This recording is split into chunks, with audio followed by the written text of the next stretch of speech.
Falmeravantsika ny tokatrano indray amin'ny ity hariva ity ary manasa antsika hanaraka ny vaovao hatramin'ny farany. Totosa androany teny amin'ny lapam-panjakana Iavoloha ny fihaonana isaky ny enim-bolana izay arahan'ny fitondrana malagasy miaraka amin'ireo masovoa miasa sy monina eto amintsika sy ireo mpiara-miombonantoka ara-bola sy ara-teknika. Ny filoham-pirenena Andry Rajoelina no mitarika izany. Andeha arahintsika ny tady vaovao Vola Ravoavy sy Tsira Kotoarsan. Niompana tamin'ny lohahevitra telo lehibe ny fihaonana teo amin'ny mpitondra malagasy sy ireo masovoa miasa sy monina eto amintsika ary ireo mpiara-miombonantoka ara-bola sy teknika. Ao anatin'izany ny vaksiny adiny amin'ny Covid-19, eo ihany momba ny zava-misy any atsimo momba ny haitany sy ny anoanana.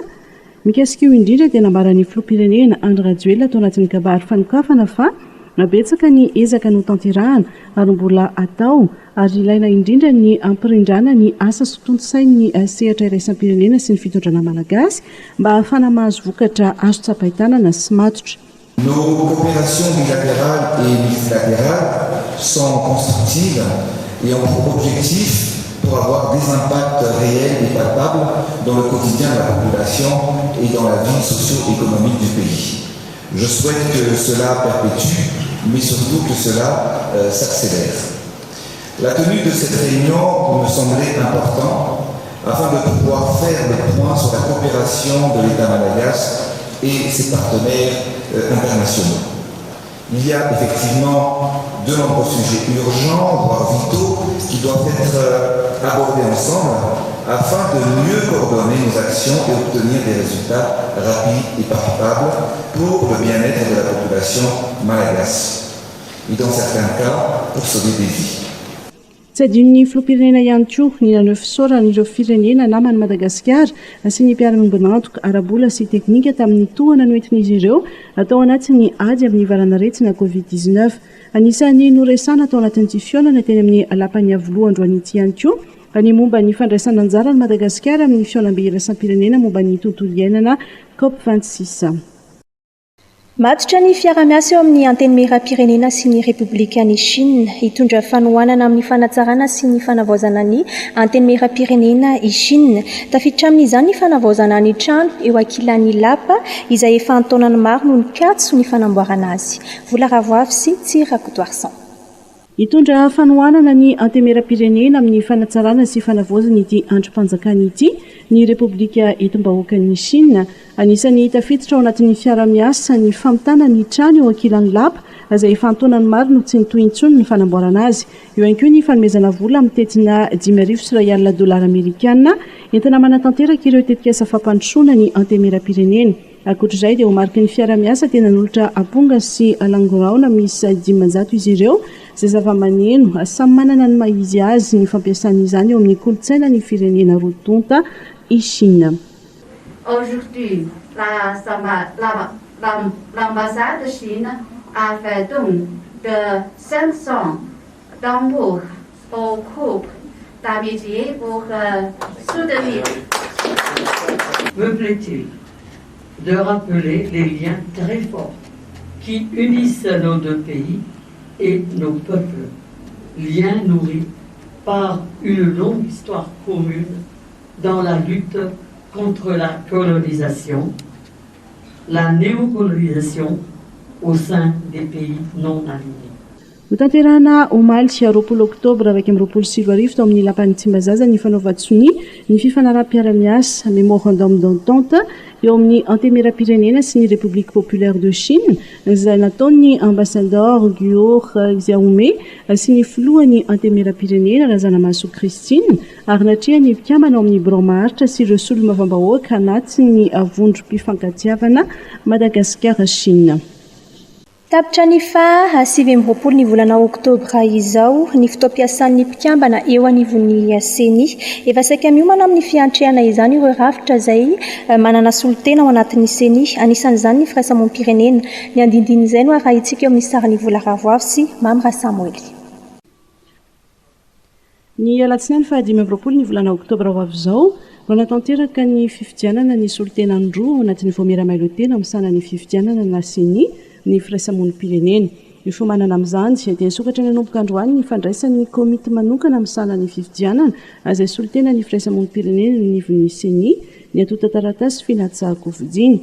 ary voalohany tsy nametraka ny antota taratasy filantsako fidiny io marain'io iraha valitera Jacques Michael izay avy amin'ny fikambanana Action Sociale pour Développer na ASD izay nisehatra teo amin'ny fanabeazana olom-pirenena nanomboka ny taona 2014. Tenako moa zany ny kandida voalohany nametraka ny antota taratasy solitena ny fiarahamonina sivila rotsaka ao anatin'ny CENI dia vonina tokoa ny tenako matoa tonga voalohany ary efa niomana efa hiatry ny ela ary ao anatin'izany matoa vonina dia manatanteraka ny asa ary tsy hoe atao hitsangatsangana akory ny asa atao fa tena noho ny traikefa izay efa nanana tao anatin'izany sehatra izany nafahako hoe andeha andray anjara ary fanosoavana ny firenena marana tokoa fa ao anatin'izany fiarahamonina sivily izany dia miasa misehatra ao anatin'ny fiarahamonina dia izany indrindra na tonga ny tenanay zany tena anatanteraka an'izany ary tiako fanamariana tsara fa tsy mora ny asa ary izay fahavononako izay misy ten'Andriamanitra aminao hoe fahaiza-mandamina nentina miady ary izay ten'Andriamanitra izay koa nafahako hoe sitrapon'Andriamanitra dia hiasa ao anatin'izany sehatra zany avoavo kokoa na dia efa teo anatiny ihany tena fa tany amin'ny sehatra mbola tany amin'ny Ratsamangaiky dia ankehitriny zany vokatra izay zavatra izay no andeha rotsahako aty amin'ny sehatra ambony izarako ny traikefa izay efa mataonany tokoa nanaovako an'izany manoloana zao zava-misy siainana amin'ny firenena izao satria adido amin'ny firenena io ary andraikitra mila mitaky andraikitra mila mitaky fahasahiana ary mila olona manana traikefa mba tsy handiso fanantenana ny olom-pirenena satria tsika samy malala fa izany fifidianana izany dia anisany lalana iray ahafahana mampandroso ny firenena anankiray ka raha antsika eto Madagasikara zany dia izay fiarahamonina sivily no hitako hoe tsapanay fa solitenan'ireo olom-pirenena maneran'i Madagasikara mba tsy handiso fanantenana indray be dia be ny asa miandry ohatra fotsiny amin'ny resaka fanabeazana olom-pirenena ary tsapa moa ary izay ny ilaina hoe afaka mifampiaina zany ny vahoaka sy ny fiarahamonina sivily ao anatin'izay ary efa vohiziko foana matetika dia ny hoe miainga avy any amin'ny fotony izy le fotony fokotany zany hoe fokotany zany any ihany ny aingana voalohany ahafahantsika mampandroso hampandeha ny asa tsy misy hoe zato isan-jato marina izay fa ezaka koa tsika hanatratra n'izay hoe tanjona mba tsy handiso fanantenana indray malagasy anaorenany.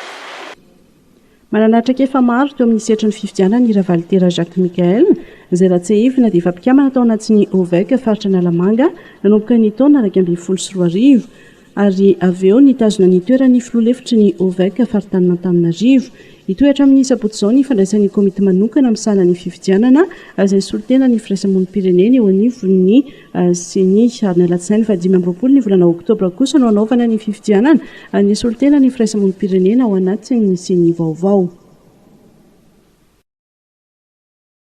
Nanatanteraka fitsidiam-paritra tao amin'ny distrika izay nahavoafidy azy ao Fenoarivo Antsinanana ny alohan'ny fotoam-pivoriana ny député Mohamed Ahmad.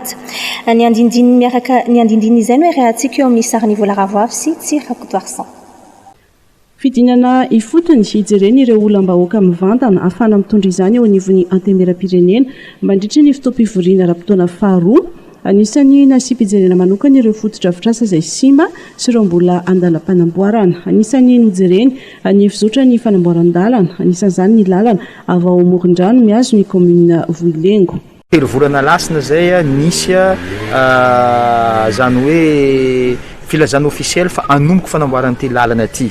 Ka telo volana sy tapany zao mbola tsy hita hoe iza anao an'izany fa ny zavatra fantatra fotsiny fa matsiam-bola tetikasa kazef zany anao an'izany zay aloha ny information tonga ty amiko ary misy koa moa zany tsa hoe efa teneny hoe fa vita le izy leto manaitra ny fitondram-panjakana asako ny mpanaramaso an'ireo mpanatanteraka io fa mbola tsisy nanomboka ny asa ary mbola ho lavitra fa vitan'izany oka tsika mba ho sarotiny anaramaso ary anao zavatra tsara olovanjafy amin'ity commune ny Vohilengo makany Saranambogna tia sy indrindrandrindra moa zany district ny Fenoarivo Antsinanana. Nandritry ny fidinana ifotony tanterahan'ny député Mohamed Ahmad dia nisatrany ny fiainona mivantana ny tarainany mponina. Madagasikara izay hanomboka ny 17 volana oktobra izao dia nanamafy ny kompania mpitaterana Air Austral androany fa hanomboka amin'ny 20 oktobra no higadiny eto Antananarivo ny sidina karakarainy. Nampatsiahivina tamin'izany fa manaraka fepetra samihafa ny fidirana eto Madagasikara. Anisan'izany ny fanaovana test PCR eo ampatongavana sy ny fitokana monina iray na 2 andro mandra-piandry ny valin'izany. Raha sanatrika miabo ny valin'ny fitiliana dia mitohy 14 andro ny fitokana monina. Vao ny voakandroany ny lisitrireo hotely izay afaka mandray ireo mpandeha miandry ny valin'ny fitiliana. Nahatonga fitohanam-be sy teo teto Ankorondrano ny machine Madarella ny déraillé teo ampovoana arabe. Hitarika fahafatesan'olona maro sy naratra ny lozam-pifamoivoizana izay nitranga tao Marivoay Moramanga noho ny tsy fitandreman'ny mpamily. Andeha arahintsika ireo vaovao tapatapany. Nitohana mihoatra ny isan'andro androany maraina ny fifamoivoizana teto Ankorondrano. Tapaka tanteraka ny lalana miazo ny village des Jeux ka niteraka resabe teny an-dalana sy tao anaty ny tambazotra Tserasera izany. Fantatra fa ny déraillé teo ampovoan'ny arabe ny machine Madarella iray ka izany no nahatonga ny fahatapahan'ny lalana. 10 ireo maty avokatry ny lozam-pifamoivoizana izay nitranga tany Marivoay Moramanga. Maro naratra ary misy 9 tsy maintsy noentina niakatra taty Antananarivo no niratra mafy nahazo azy ireo. Araka ny fampitam-baovao dia nandeha mafy ny mpamily nifanenjika tamina fiara hafa ka izany no nahatonga ny loza. Tangoaraka na Corée Noire 7 kilao anotra tehaka nandritra ny fisavana nataon'ny zandary teo amin'ny PA Ranopiso tamin'ny lalam-pirenena 17 makany Tolaniaro ny 17 oktobra teo tokony tamin'ny 2 maraina. Tsy kely lalana tokoa ny mpanao ratsy satria dia fiara fitondrana marary na ambulance no nitondran'izy ireo arena voajanahary ireo. 10 lany no tratra tamin'izao raharaha izao.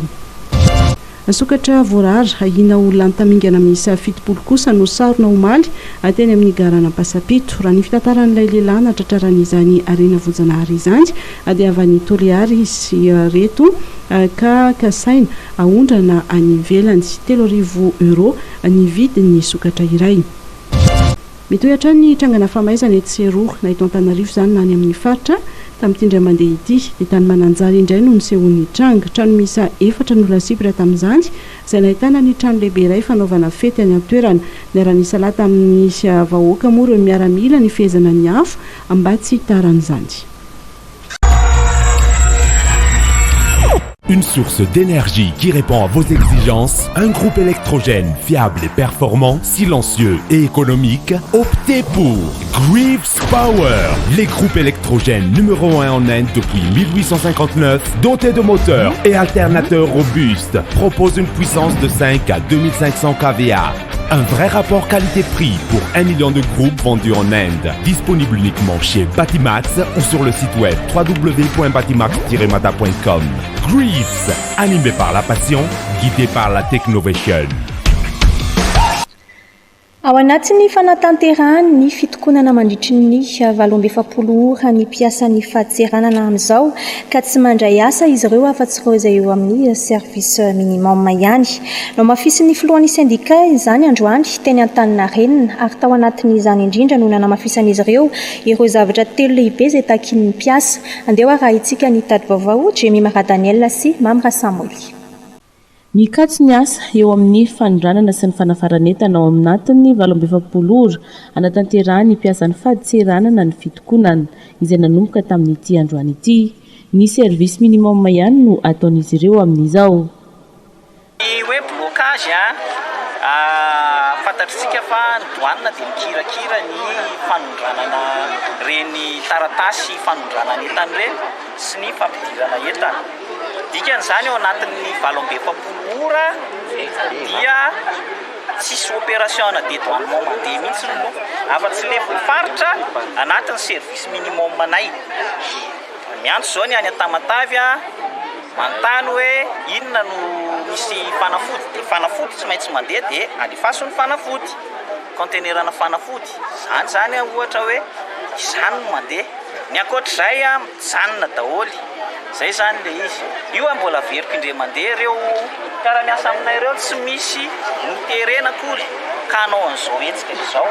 Hitanareo tsara araka le hoe reo izy reo namanay reo any ambony any misy azo isaina amin'ny ratsan-tanana sisany any anaty birao mitazona masinina any miasa fa reo daholo zany eto raha mijerinareo dia ohatr'izay daholo na mety tsy mahitinareo banderole na mipetaka ohatr'izao fa tsy banderole io zava-dehibe fa le hoe tsisy mandray asa any anaty birao any ka raha ohatra ka hoe izay no manahira-tsainan'ny pôlisy zay tsy miady amin'ny pôlisy fa namanay ao anatin'ny syndicat ny SSM koa ny pôlisy fa zalahy koa mba manao ny asany izy araka le baiko izay azo reny ary tena namanay mihitsy ny raha ohatra ka hoe misy mitady anakorotana dia reny no tokony samborin'ny pôlisy fa mpiara-miasa aminay dia lamina mipetraka tsara ao anaty birao ao rehefa avy eo zao reo dia mipetraka tsara any anaty birao any any tsisy mandray asa tsy mandray baiko avy amin'ny lehibe zany zay amin'izao fotoana izao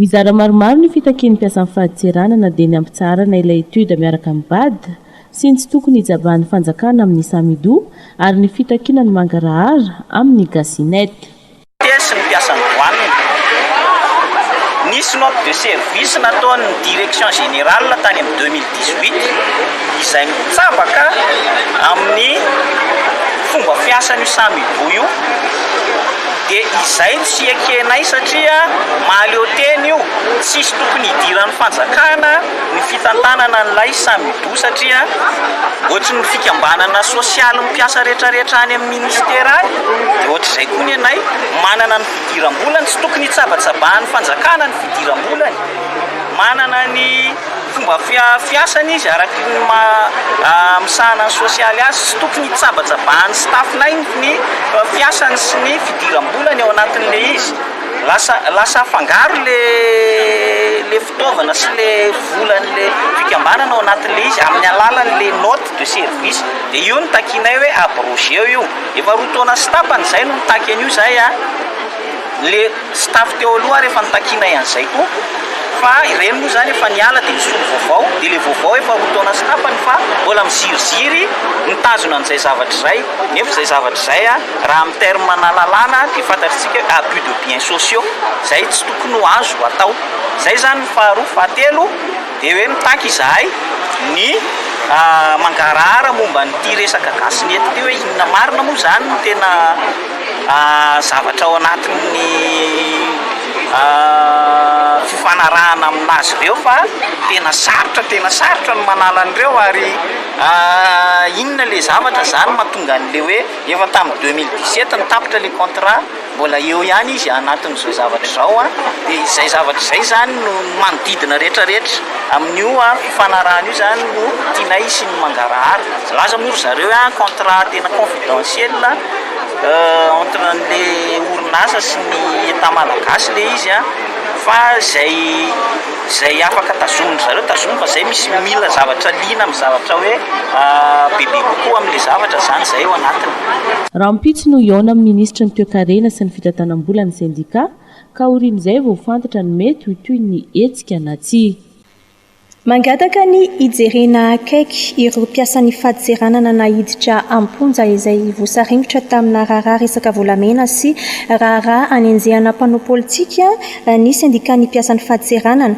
raha nambaran'izy ireo dia matetika ireo mpiasam-panjakana manantanteraka baiko no tratra farany amin'izao tranga toy izao any amponja noho ny afera izay anenjehana mpanao politika dia lasa ohatra ny tafiditra anatin'ny engrenage dia misy namanay koa fantatrareo le resaka raharaha volamena izay le tena namean'le baiko nahafahan'le avion privé nandeha avy any Tuliarina nakany Johannesburg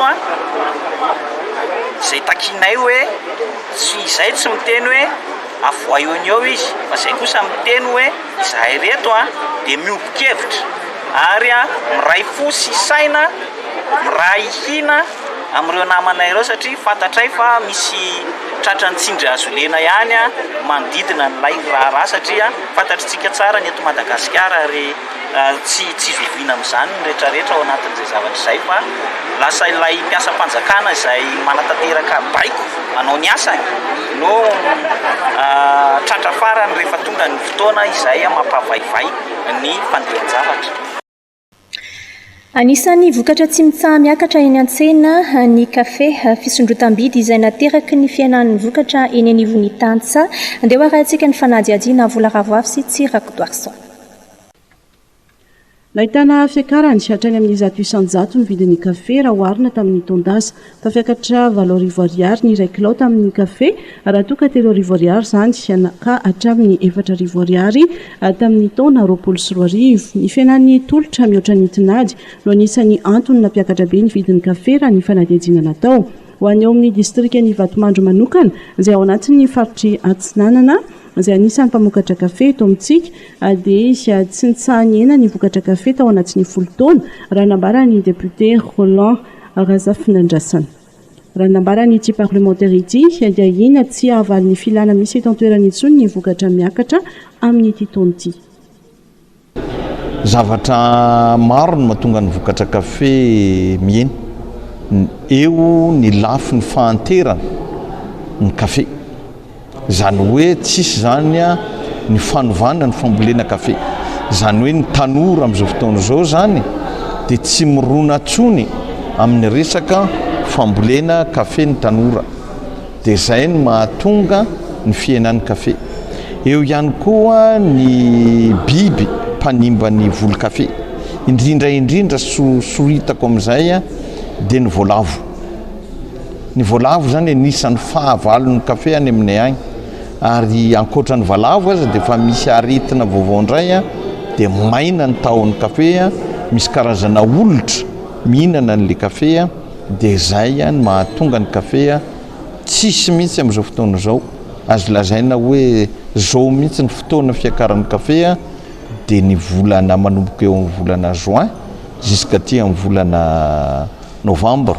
Fa amin'izao fotoana izao ambany dia ambany no vokatra kafe ary manahy aho amin'ity taona ity aza raha tsy hoisina krizina kafe eto Madagasikara.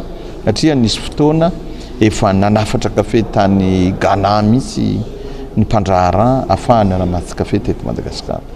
Anisan'ny vahaolana entin'ny député Roland Razafinandrasana manoloana ny tsy famarina toerany vidin'ny kafe, ny famerenana ny fametrahana ny tahirim-bola nasionaly ho an'ny kafe. Ny vahaolana dia hoe famerenana ny resaka pépinériste. Izany hoe tokony averina ny vulgarisation tamin'ny fotoanandro ny opération kafe. Dia tokony hatsangana ihany koa ny caisse kafe. Ahafahana zany mistabiliser ny vidin'ny kafe. Satria raha tamin'ny fotoanandrony dia io caisse kafe io no mistabiliser ny vidin'ny kafe eto Madagasikara raha misy aza ny fitotokanam-bidy any amin'ny tsena iraisam-pirenena dia ny caisse kafe ny afaka mba manome tohana ny tantsahady tsy mahakivy azy ireo amin'ilay famokarana kafe. Dia ny fampironana ihany koa ny tanora amin'ilay resaka fambolena sy fiompiana. Isaorana moa ny fanjakana amin'izao fotoana izao fa efa miezaka manao an'io lycée agricole io ka izay angamba ny eritreretana ho vahaolana ny amerenana ny tanora amin'ny lafiny famokarana. Marina fa nanomboka ny volana Jolay ary mitohatra amin'ny volana Novambra ny taom-piotazana ny vokatra kafe eto Madagasikara. Aina ny mety mbola hiakaran'ny vidin-tsavony any an-tsena raha toka misy ny fandaniany anteny mera-pirenena ny volavolan-dalàna amin'ny famerana 20% ny tantanketra izay alaina amin'ny fanafarana ny pain-tsavony na ny bondion izay akora fanamboarana ireny savony ireny. Malona izany indrindra ary mba tsy siny fiakaran'ny vidin-tsavony dia manao antsoavo ireo orinasa mpanamboatra sy mpamokatra savony, manao antsoavo amin'ny fitondram-panjakana mba ampizanonana ny tantanketra amin'ny bondion ho 10%. Jemima Daniel sy Mamra Samuel. Akora iray tena ilain'ny andavanandrom-piainany rehetra ny savony izay singa iray entina ampiasana amin'ny fanadiovana indrindra amin'izao fotoana mahabe ny valanaretina izao. Efa nahitana fiakarana ny vidin'ny savony teto amintsika tato anatin'ny volana vitsivitsy izay noho ny fiakarany sara ny fanafaranentana eo anivon'ny sehatra iraisam-pirenena sy ny fret. Aina nefa no mety mbola hiakaran'ny vidin-tsavony eny an-tsena raha toa ka laninina eo anivon'ny anteny mera-pirenena ny volavolan-dalàna amin'ny famerana 20% ny tantanketra amin'ny fanafarana akora fototra amin'ny fanamboarana savony dia ny petan-tsavony na ny bondion izany. Marina fa 10% io tantanketra io amin'izao. raha nambaran'ireo orinasa mpamokatra savony dia tsy mananeritreritra hampiakatra ny vidin-tsavony izy ireo saingy raha toa ka misy ny fampiarana io atao-ketra 20,000 io dia tsy maintsy isy fiakarany valotra amin'ny 10,000 amin'ny vidiny amin'izao ny vidin-tsavony. Zahay aloha zany dia tsy mieritreritra mihitsy na itsika amin'ny teny zao andeha ataontsika hoe sanatriavana hoe ka hiatry 20,000 fa zay dia tsy mieritreritra mihitsy miaraka amin'ny vidin-tsavony.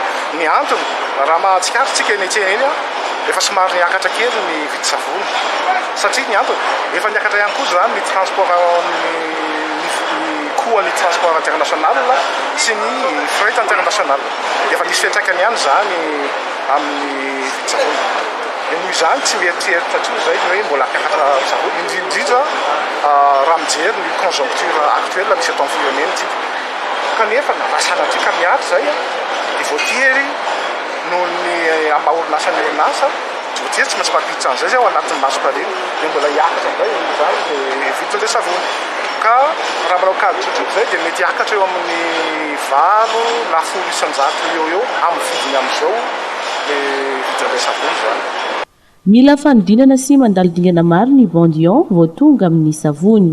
Dingana io karazany enina zany izy tonga lasa savony. Voalohany izy aloha zany miala ao anatin'ilay sac izy mandalo misy machine anankiray izay manana ny anarany hoe manatsely.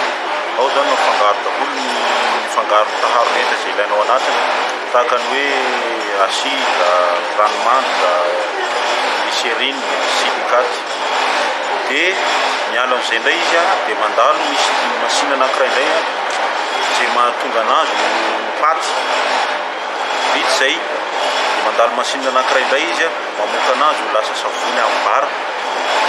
Ny vita indray izay dia mivoaka izy lasa savony bara izy izay vao lasa tapatapahana ho lasa morso arakaraka an'izay ilain'ny mpanjifa. Aladiamany zany vita izay izy zay vao raisin'ireo misy vehivavy mampiditra anazy ao anatin'ny carton.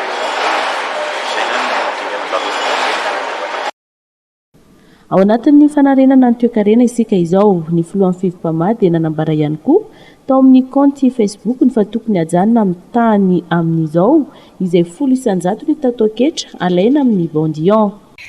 Mila finiavana ny famahana olana sy ny fampandrosoana hoy ny ministry ny rano ny fidiovana ary ny fanadiovana ary tsy misy zavatra tsy azo atao izany ho hiatrano ny tenany raha ohatra ka eo ny finiavana. Nandritry ny fampahafantarana ny fiaramiasa amin'ny ministera sy ny UNICEF eo amin'izay sehatra izay teny amin'ny Bismo no nanambarany izany ary tondra vahaolana ho an'ireo mponina any Antsimo amin'ny resaka famatsin-drano ihany koa ny UNICEF. Jemima Daniel sy Tsirakotoarsan. Olona misa ray faingo dia mitapitrisa ao anatin'ny komina 20,000 no isan'ny sitraka ny fandaranasa ny UNICEF miaraka amin'ny fitondram-panjakana amin'ny alalan'ny ministeran'ny rano ny fidiovana ary ny fanadiovana amin'ny alalan'ireo sehatra telo ireo dia ny famatsiana rano ny fahadiovana ary ny fanadiovana ka ny fampahazonina rano fisotro madio tsy ho an'ny olona ihany fa ho an'ny biby fiompy sy ny fambolena ihany koa indrindra ny amin'ny tapany atsimo nosy izay hiaran'ny kere no lahara-pamehan'ny UNICEF. Eo ihany koa ny sehatry ny fahadiovana izay ilana ihany koa ny fandraisana andraikitry ny commune tsirairay. Le budget c'est 24,5 millions de dollars pour 2 ans et ça va toucher donc 1,5 million de personnes, donc ce qui représente à peu près un peu moins de 10% de la population, mais qui est quand même conséquent lorsque ça va être fait dans une commune. Donc un enfant d'une commune aura l'accès à l'eau, l'assainissement et l'hygiène partout, qu'il soit chez lui, à l'école ou au centre de santé et au marché. Akoatra ny fanatanterahana ny fitarihan-drano na ny pipeline efao dia isany ho atao amin'ireo faritra sasany ihany koa ny forage agrodébit mba ahafahana mamatsy rano ny mponina ny biby fiompy ary ny fambolena ho hiatrany ny ministry ny rano ny fidiovana ary ny fanadiovana. Satria mantsy ny fipetraky ny olana ao Atsimo zany ataoko hoe mizara roa lehibe. Misy ny faritra le ataoko hoe sédimentaire moa zany le toerana tsy dia ahitana rano nanaovanao forage. Reny zany tsy forage no atao fa tsy maintsy mitatitra rano. Izay le hoe solution pipeline moa no ahafantarantsika azy. Misy ndray faritra hafa azo atao no manao forage satria misy rano ny ao ambany. Indraindray moa misy rano masira dia indraindray rano mamy. Ireny le hoe rehefa manao forage reny taloha dia hoe rano fisotro fotsiny. fa manomboka amin'izao dia hoe rano sady afahana misotro no afahana mamboly kely mampisotro ny biby fiompy dia raha ohatra ka tonga ny ainandro dia mba manana rano tsy tapaka zany lay olona voakasiky n'lay asa zay mahatonga nanamafy teo hoe lay fanaovana forage gros débit zany zay misy toerana malalaka kely zany ao aménagena dia iny zava-dehibe satria natonga ny tsy fisina ranonorana zany dia mba ny rano ambany-tany zany no ahafahan'lay olona mba mivelona. Miandrandry raha fiovana sy famatsiana rano ireo mponina misitraka ity fandaranasa ity. Hitako zany efa mamaha olana amin'ny ampahany amin'ny resaky fisotroan-drano madio amin'ny faritra any Androy indrindra fa mitoerana misy ho ansiana maro dia fa misy an'izany. Zava-misy aminay ao ny eo chef-de commune dia fa misy forage zay nataony UNICEF. Misy borna fontaine 5 zay eo amin'ny renivohitr'ny commune zay dia faharoa manaraka an'izay dia ao amin'ny fokontany Havo izay farany avaratra ny commune Sianamaro dia vao misy forage koa nitokanana mbola tsela tamin'ny mbola madame ministre no ministre teo. Araka izany dia nisy ny fifantenana ireo komina iasan'ny UNICEF ireo mba ahafahan'ireo tena manana olana amin'izany mba hisitraka ny rano fisotro madio. Tsy mijanona eo amin'ny lafin'ny fiaina ara-tsosialy irery amin'izao ny andraikitry ny KNAPS fa mihitatra amin'ny sehatra raha-pianabeazana ihany koa ny roso tamin'ny fifanaovan-tsony mpiara-miasa araka izany ny KNAPS sy ny lycée moderne Ampefloha, fiara-miasa izay naombana amin'ny torolalana ho an'ireo mpianatra ahafahan'izy ireo miatrika ny hoaviny. Andeha ho arahintsika Lova Ramanantsosy Mamy Rasoanaivo. Nanapa-kevitra ny ampiroborobo ny fanohanana ny tanora ny mpianatra rano maromarina kokoa ny KNAPS ka nydroso tamin'ny fifanaovan-tsony mpiara-miasa niaraka tamin'ny lycée moderne Ampefloha na LMA. Ny anampinareo mpianatra mba tsy ho diso lalam-piofanana no tena himatomatiasan'ny rotonta ao anatin'ilay tetikasa antsona hoe tantana na tohanako ankehitriny ny tanora mba aomby. Mpianatra 700 ny voakasiky ity tetikasa ity ka 500 mahery kely no hisitraka voalohan'izany. Ka tsapanay ao anatin'ny orinasa KNAPS fa tokony mame anjara biriky zay amin'ny fanabeazana ireo ankizy ireo.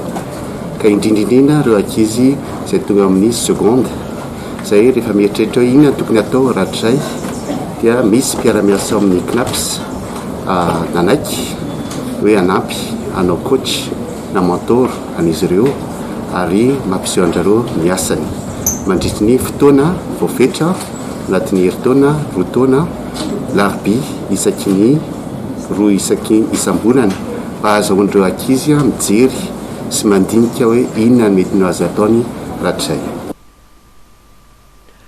Resy lahatra ny tompona ndraikitra eo anivon'ny LMA fa samy manana ny fahaizany ireo ankizy tsirairay saingy mila foazina amin'ny alalan'ny fanohanana sy ny torolalana izany. Maro ny miray aman-dreny tsy manam-potoana intsony ary maro miray aman-dreny koa tsy manam-pahalalana. Dikany izao asa nataony KNAPS zao anisan'ny tena ataoko hoe fanovana-ngiza be eny anivon'ny sekoly amin'ny lycée moderne Ampefloha satria manomboka izao zany dia manana mpianto-karatsaina ilay ankizy mba hanampy azy amin'ny izay tiany atao rahatrizay satria izay mitaoko hoe tsy ampy satria ny ray aman-dreny moa raha notanina rehefa mampianatra zanaka dia hoe aleo ny zanakay anao scientifika foana satria ho an'olona raha manao lettre zao dia hoe tsisy ilana an'izany mihitsy fa rehefa tenenina izy hoe afaka manao magistrany ireo no miasa eny amin'ny HCC ireo manana afaka manao ny administrateur civil dia gaga izy hoe hay ve le seria koa afaka manao an'izany. Anomboka amin'ny alarobia 7 oktobra ho avy izao ny fampiofanana ireo mpianatra miaraka amin'ireo coach misy 250 ao anatin'ity tetikasa tantana ity. Ahita akaiky ny tontolony asa izy ireo anana hevitra momba ny lalam-piofanana ataony rehefa atody ny sehatra ny fampianarana ambony sy ny aorian'izay ary anovo fahalalana ihany koa momba ny fiainana ara-tsosialy. faly marahaba ny mpijery ny télévision ma TV ny tenako a izay mijoreto solo tena ny sampana sekoly alahady avy eo amin'ny FJKM Ambohitantely.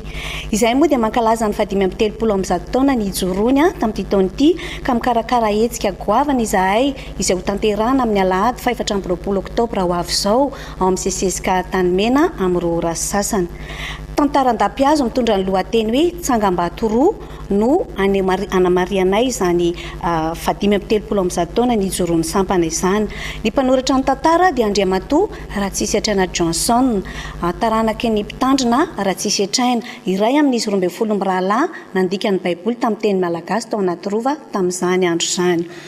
Ny tanjona voalohany amin'io hetsika goavana io dia ny fijoroana vavolombelona ivelan'ny fitandremana misy anay. Tanjona faharoa dia ny fanehoana talenta amin'ny alalan'ny dia, ny hira ary ny tantaran-dapiazo. Ny tanjona fahatelo dia ny fanehoana ny kanto malagasy, ny kolotsaina malagasy amin'ny alalan'ny fitafy, ny taovolo sy ny fiteny. Ary ny tanjona fahaefatra dia izay sampana sekoly alahady dia hanolotra tsangam-bato hita-maso ho an'ny fiangonana. Ny sampana sekoly alahady no mitarika ny tetikasa fa mandray anjara avokoa ny sampana velona rehetra ao amin'ny FJKM Ambohitantely izay tariny F2SA. Misy sampaty ao misy sekoly alahady ao misy antoko-bihira ao misy fifoazana ao efa vonona daholo na ny mpilalao na ny mpikarakara.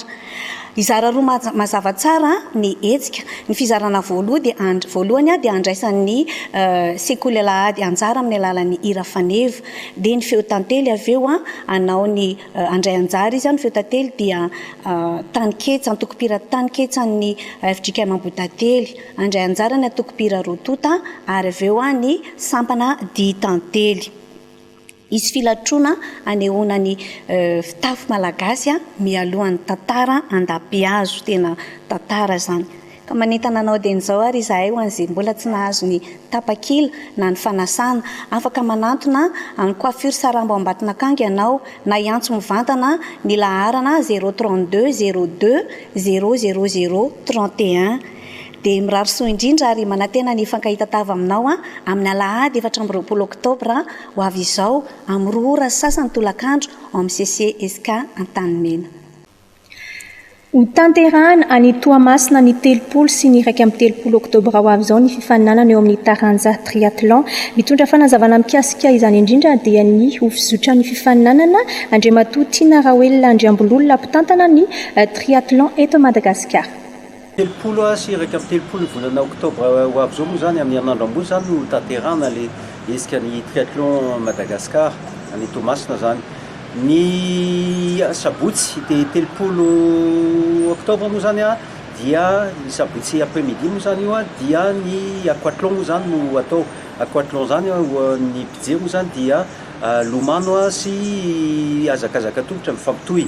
Natokany indrindrindra ho an'ny kolonga. Zany hoe manomboka 20 taona ka hatrany amin'ny 14 taona zany no mandray anjara, misy kategoria mazava ho azy. Ny filomanosana moa zany dia ao amin'ny piscinany CRGS ary ny azakazaka tongotra tanterahana miala ao amin'ny piscinany CRGS io ka tonga alohana ny esplanade ny commune urbaine ny Toamasina. Maninona moa natao tany satria fiara-miasa moa zany io miaraka amin'ny tanàna ny Toamasina, fiara-miasa ihany koa amin'ny sponsor vitsivitsy maromaro. Ohatran'ny hoe misy mpanao ciment, Reseut, misy mpanao akanjo, Confectex izay anatanteraka défilé de mode amin'ny zavatra tsy hoe défilé de mode ho an'ny vehivavy moa zany fa vêtement de travail moa zany tena ho ataony amin'izay.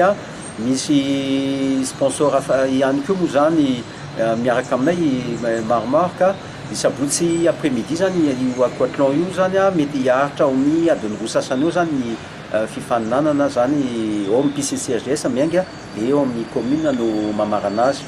Ny lady maraina indray ny 30 oktobra dia ny triathlon indray no tanterahana. Io moa zany dia lomano, azakazaka bisikileta sy azakazaka tongotra mifampitohy. Zany hoe olona anankiray manatanteraka ny taranja anankitelo roa zany mifampitohy.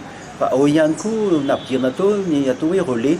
Zany hoe misy olona anankiray zany afaka milomana dia avy eo misy relais ameny olon-kafa indray manao le bisikileta ary olon-kafa ihany koa mamarana ny azakazaka tongotra. Io zany dia manomboka amin'ny 19 taona ka hatramin'ny 17 taona any. no afaka manao zay fifananana izay io moa zany dia manomboka amin'ny fito sasany filomanosana ohatrany tamin'ny le sabotsy zany a dia ao piscine CRGS ihany miainga dia ny bicycleta sy hiazakazaka tongotra mamarana azy a dia eo amin'ny esplanade ny commune ny Tomasina le azakazaka bicycleta sy le azakazaka tongotra moa zany a dia atao an-dalambe fa miodikodina ao amin'ny avenue de l'indépendance iny moa zany miainga eo moa zany a dia miodina satria ao amin'ny 1 kilomètre et demi eo zany a ny fiodikodinana anankiray amin'ny toeran'iny zany dia raha ohatra ka hoe 15 kilomètre ohatra dia miodina impolo amin'io mandrina ny avenue de l'indépendance ihany koa moa zany le animation moa zany isy ihany koa satria misy atao hoe animateur DJ moa zany anafana ny fotoana ao ihany koa moa ny atao hoe commentaire technique ho an'ny olona zay tsy mahafantatra dia ho azavaina inona ty atao hoe triathlon sisisa sisisa zay sy indray ary ny fampahalalam-baovaontsika amin'ny ty ariva ity misaotra anao nanaraka izany hatramin'ny farany misaotra ihany koa ny Charmel Beauté tsy efa-sapitona natontosa ny taovoloky sy ny tarehako indray andro any dia mametraka ny veloma mandram-piona indray